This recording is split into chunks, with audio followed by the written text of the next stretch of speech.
L'humanité est entrée dans une zone vulnérable de son histoire. Le monde entier, en subissant les conséquences de l'épidémie du Covid-19, semble aller au précipice. Aux États-Unis comme en Europe, ce sont plus de 4 000 milliards de dollars et plus de 2 800 milliards d'euros de nouvelles liquidités que la Fed et la BCE acceptent d'injecter dans les économies pour remédier à la grave crise économique et sociale qui se prépare. Ce qui se passe actuellement dans le monde avec la crise du coronavirus est une sorte de crise symétrique et non asymétrique. Aujourd'hui, que la mondialisation est à bout de souffle et qu'il serait désastreux de provoquer une nouvelle guerre mondiale à cause de la possession de l'arme atomique par plus de pays dans le monde. Je l'ai toujours dit et je l'affirme à nouveau. L'histoire ne fait pas de casuistique.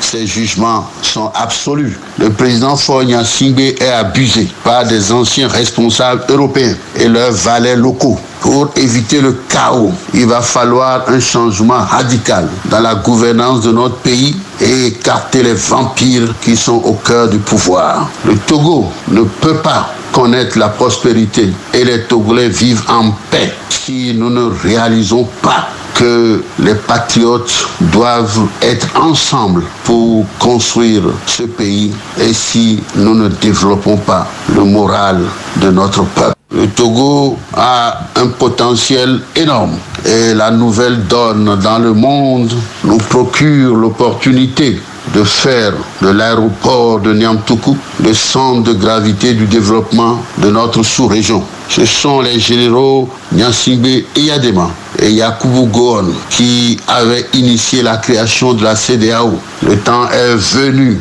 de faire servir cette institution pour le développement régional. La CEDEAO n'est pas une institution politique, mais une institution économique. C'est la raison d'être aussi de l'aéroport de Niamtougou qui devrait être et qui sera, par la grâce de Dieu Tout-Puissant, le cœur du dispositif du développement de tout le nord du Togo et des pays voisins. Il faut partir du rêve pour constituer la réalité. C'est ainsi que se construisent nos maisons, nos routes, nos aéroports, nos ports, etc. Que Dieu veille sur notre patrie. Inspire que celui qui nous dirige fasse obstacle aux esprits funestes et protège les enfants du Togo.